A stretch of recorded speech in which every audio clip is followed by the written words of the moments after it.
Hello student, welcome back to my channel Shivam study knowledge. Student, इस वीडियो में 10 मार्च 2025 board exam के लिए भूगोल जियोग्राफी का एक वायरल मॉडल पेपर आप लोगों के लिए लेकर आया हूं। ये वायरल मॉडल पेपर आपके 10 मार्च के पेपर में आएगा। इस वीडियो में मैं जितने भी आपको इस पेपर के सभी क्वेश्चंस को बताने वाला हूं, मैं आप लोगों का इसका सोल्यूशन भी आपको दूंगा, यानी प्रश्न सहित उत्तर आज के इस वीडियो में आप देखने को मिलेगा। और पूरा पेपर सेम टू सेम ऐसे ही आपका आएगा 10 मार्च के पेपर में। तो आपका भी टारगेट है स्टूडेंट 70 में 70 फोड़ना जियोग्राफी में। तो इस वीडियो को लास्ट तक जरूर देखिएगा। वायरल पेपर है और इस क्वेश्चंस में, यानी इस पेपर में सभी क्वेश्चंस ऐसे हैं जो पेपर में सीधे पूछे जाएंगे। यहाँ पर आपका अनुक्रमांक रहेगा, यहाँ पर आपका नाम रहेगा।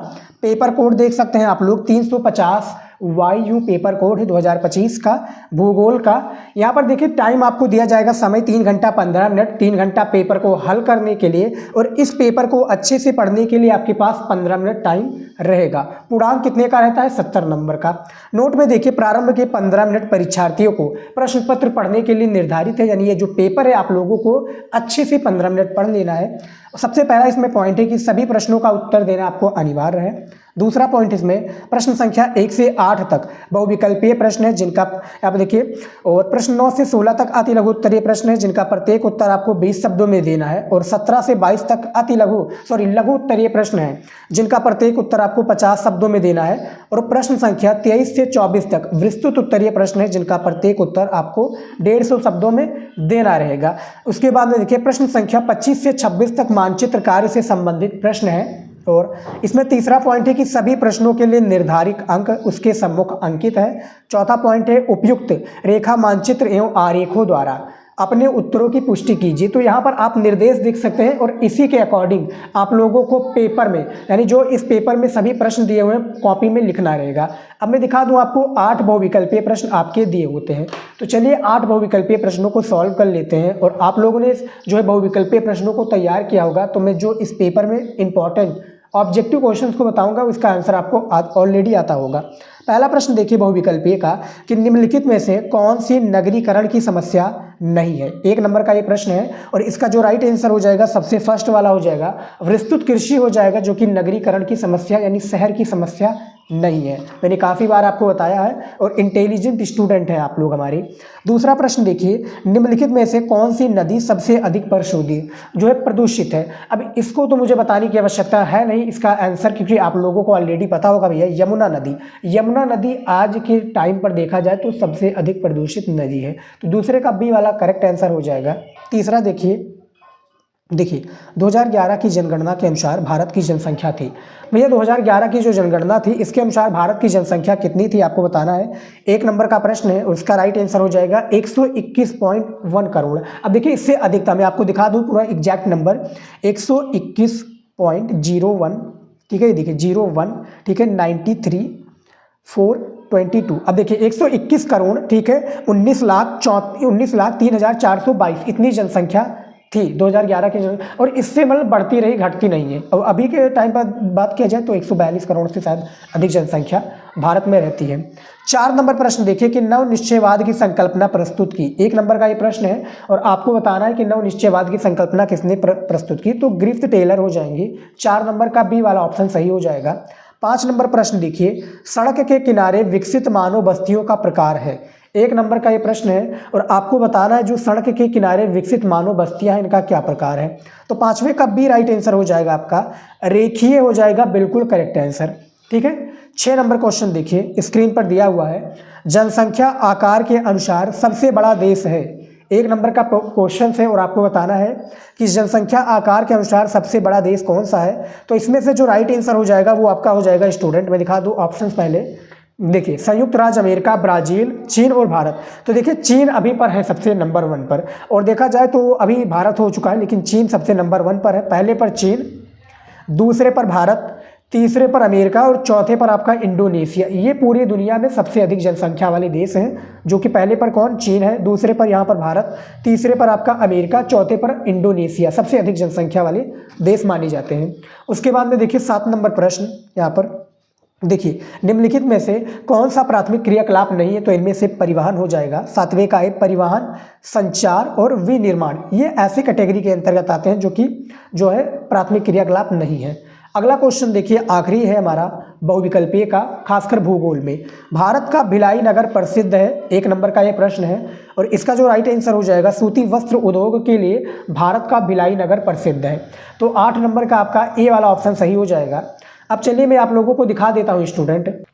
अब मैं आप लोगों को अति लघु उत्तरीय प्रश्न दिखाऊंगा, जो कि ये भी 8 प्रश्न आपके पेपर में दिए जाते हैं। 2 नंबर का प्रत्येक प्रश्न होता है। इसका आंसर कितने शब्दों में देना है मैंने आप लोगों को ऑलरेडी निर्देश यानी इंस्ट्रक्शन में दिखा दिया है। ठीक है, तो चलिए मैं दिखा देता हूँ इसका उत्तर, प्रश्न उत्तर जो कि पेपर में आएगा वही मैं प्रश्न आपको बता रहा हूँ। 9 नंबर प्रश्न है, मानव भूगोल को परिभाषित कीजिए। इसका उत्तर देखिए, ये पृथ्वी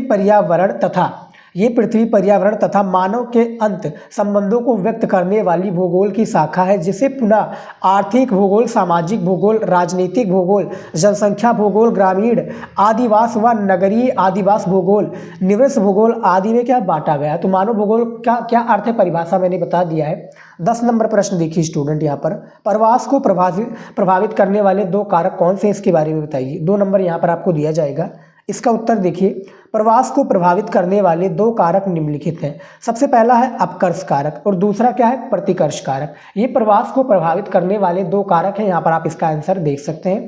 पहले नंबर क्वेश्चन का राइट है, सॉरी दूसरे जो हमारा था अति लघु उत्तरीय 10 नंबर वाला, इसका उत्तर दे दिया है। उसके बाद में देखिए अगला प्रश्न, ये देखिए 11 नंबर प्रश्न दिया हुआ स्क्रीन पर कि विस्तृत वाणिज्य अनाज कृषि की प्रमुख फसलों का नाम बताइए। 2 नंबर का ये भी आपका एक मोस्ट इंपॉर्टेंट प्रश्न है। इसका उत्तर देखिए स्टूडेंट, दिया हुआ है, गेहूं विस्तृत वाणिज्य अनाज कृषि का प्रमुख फसल है। इसके अतिरिक्त मक्का, जौ, राई व जई जैसी अन्य फसलें भी उगाई जाती है। शीतोष्ण घास के मैदानी भागों में इसकी खेती अधिक की जाती है। 12 नंबर प्रश्न देखिए, विश्व के 2 पार महाद्वीपीय रेल मार्गों का नाम लिखिए। 2 नंबर का ये प्रश्न है। इसका उत्तर देखिए, किसी देश, प्रदेश अथवा क्षेत्र के कुल भूमि तथा वहां निवास करने वाली जनसंख्या के बीच के अनुपात को जनसंख्या घनत्व कहते हैं। तो इसका भी उत्तर आप देख सकते हैं। ज़्यादा जानकारी के लिए स्टूडेंट वीडियो को रोक लीजिए, सारे प्रश्न को देख लीजिए।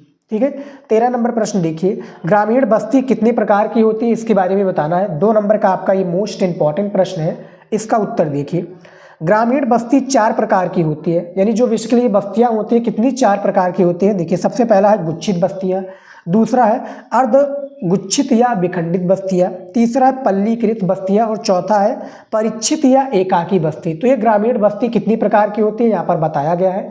स्क्रीन पर आप लोग स्टूडेंट बाकायदा देख सकते हो।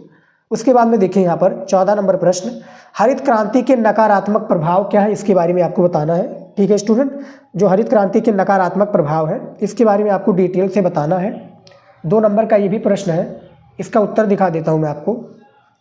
यहाँ पर हरित क्रांति के 2 प्रभाव बताइए, हरित क्रांति के नकारात्मक प्रभाव बताइए, सकारात्मक प्रभाव बताइए। तो ऐसे प्रश्न आपके पूछे जाएंगे पेपर में। इसका उत्तर देखिए, हरित क्रांति के नकारात्मक प्रभाव निम्नलिखित है। सबसे पहला है, सिंचाई के अत्यधिक प्रयोग में जलाक्रांतता तथा लवणता की समस्या उत्पन्न हो गई है। दूसरा है, मिट्टी की उत्पादकता बढ़ाने के लिए उर्वरकों के नाम पर रसायनों की मात्रा बढ़ गई है। तो ये 14 नंबर प्रश्न था। 15 नंबर प्रश्न देखिए यहाँ पर स्टूडेंट दिया हुआ है, भारत में चाय की कृषि कब आरंभ की गई, इसके बारे में बताइए। 2 नंबर का ये भी प्रश्न है, बहुत ही इंपॉर्टेंट। इसका उत्तर देखिए, भारत में चाय की कृषि 1840 ईस्वी में असम के ब्रह्मपुत्र घाटी में आरंभ हुई और अभी भी आप देखेंगे सबसे अधिक चाय का उत्पादन असम ही करता है भारत का। तो ये 15 नंबर प्रश्न भी हो गया।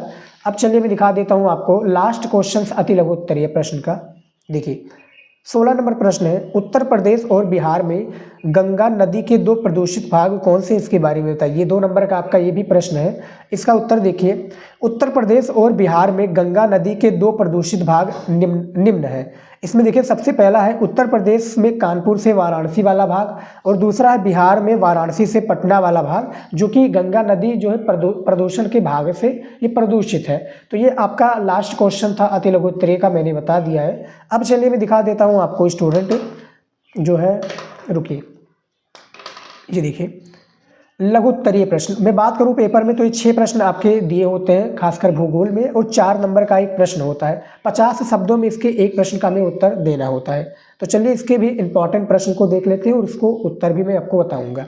17 नंबर प्रश्न है, सतत पोषणीयता का मानव विकास में क्या मूल्य है, स्पष्ट कीजिए। इसका उत्तर आप बाकायदा देखिए स्टूडेंट यहाँ पर, सतत पोषणीयता मानव विकास के उन स्तंभों में शामिल है जो भावी पीढ़ी को ध्यान में रखकर अवसरों की उपलब्धता के लिए चिंता व्यक्त करता है। मानव विकास अवसर की उपलब्धता की कमी से आने वाली पीढ़ी को अवसर की कमी का सामना न करना पड़े, इसके लिए पर्यावरणीय, वित्तीय और मानव संसाधनों का उपयोग भविष्य को ध्यान में रखकर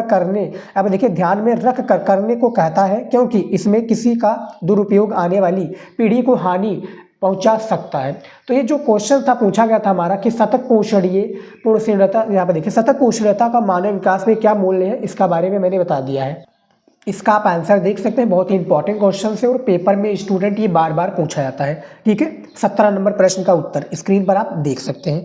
उसके बाद में देखिए यहाँ पर 18 नंबर प्रश्न दिया हुआ है कि यूरोप के रेल परिवहन की किन्हीं 5 विशेषताओं की व्याख्या कीजिए।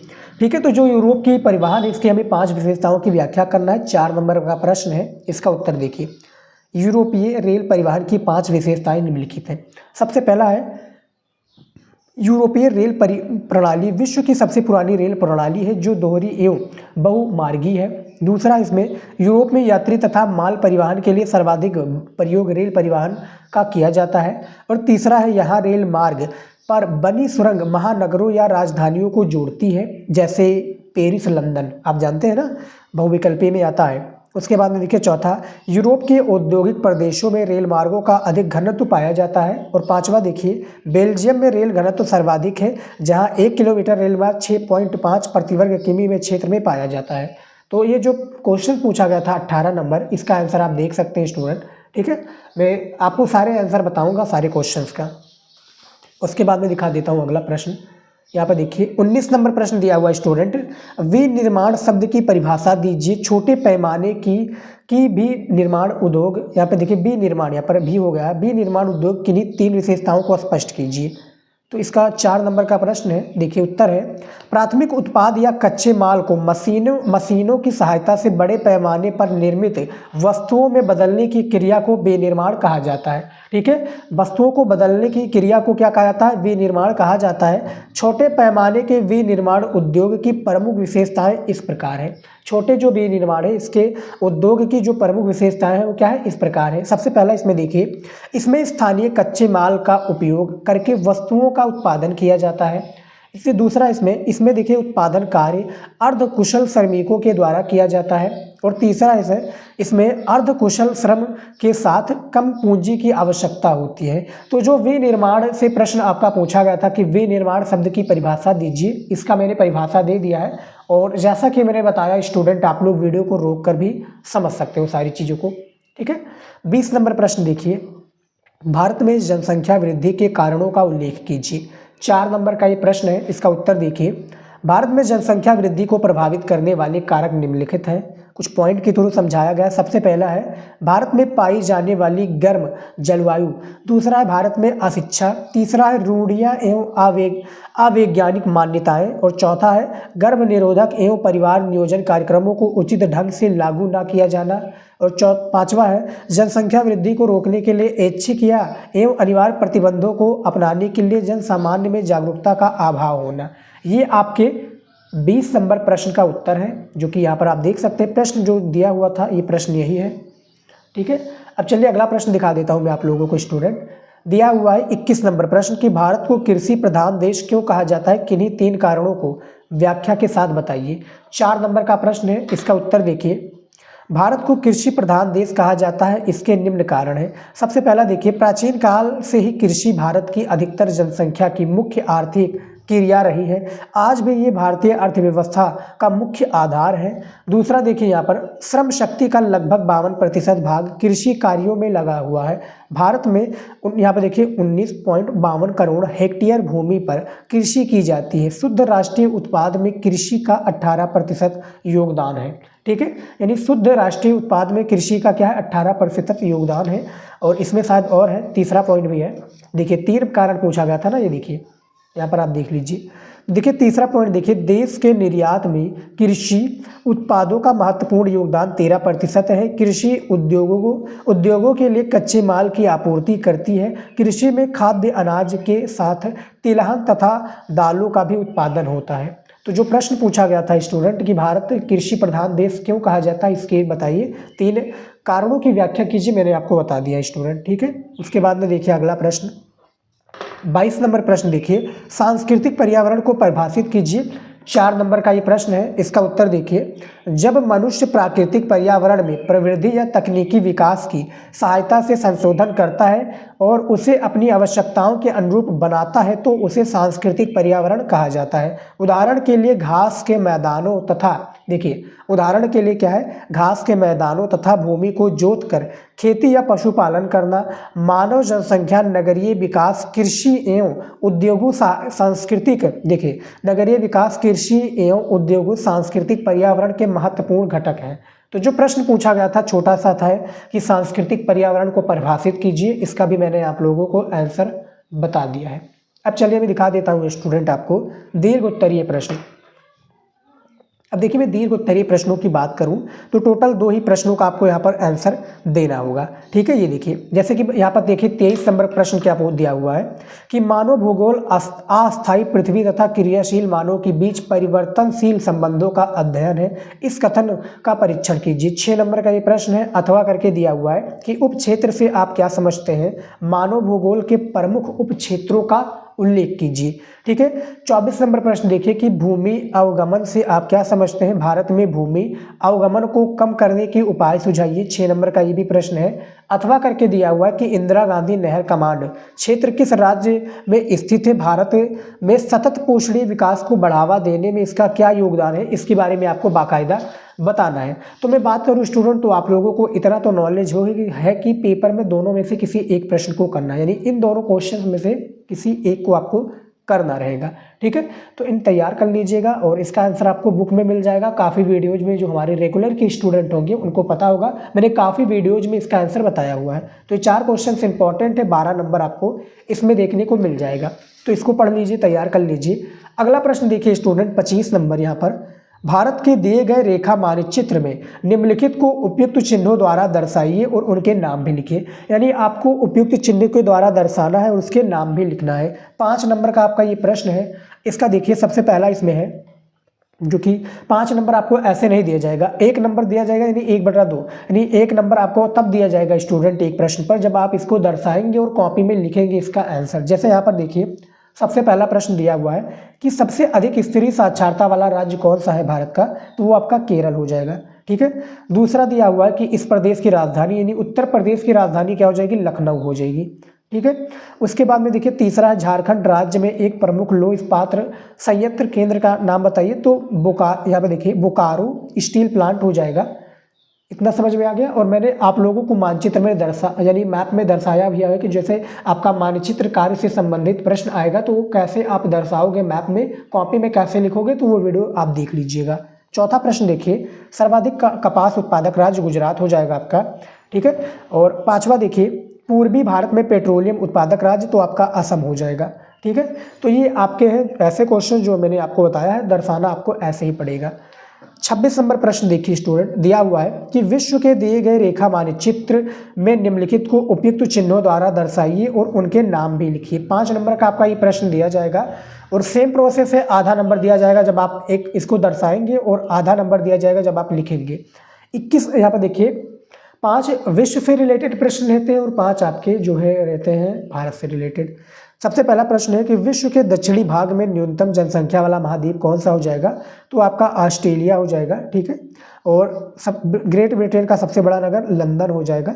तीसरा है संयुक्त राज्य अमेरिका में लौह इस्पात उद्योग का एक प्रमुख केंद्र कौन सा हो जाएगा, तो आपका पीटर्सबर्ग हो जाएगा, ठीक है। पीटर्सबर्ग कहाँ पर है, कॉमेंट में जरूर बताइएगा आप लोग। और विश्व में सबसे अधिक मानव विकास सूचकांक वाला देश कौन सा हो जाएगा, तो नॉर्वे हो जाएगा, ठीक है स्टूडेंट। नॉर्वे, स्विट्जरलैंड और आपका आयरलैंड ये आता है। दक्षिण अमेरिका का सर्वाधिक जनसंख्या वाला राज्य कौन सा हो जाएगा स्टूडेंट, तो आपका ब्राज़ील हो जाएगा, दक्षिण अमेरिका का सर्वाधिक जनसंख्या वाला राज्य।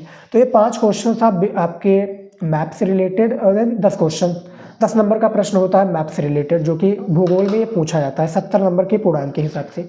तो देख सकते हैं स्टूडेंट, मैंने पूरा पेपर आपको सॉल्व करके बता दिया है। मैंने सिर्फ दीर्घ उत्तरीय प्रश्न का उत्तर नहीं दिया, बाकी के मैंने सारे प्रश्नों का उत्तर आप लोगों को बताया है, ठीक है। तो आई होप कि आपने देखा होगा और ज़्यादा जानकारी के लिए जैसा कि मैंने आपको बताया था वीडियो रोक कर भी आप देख सकते हैं।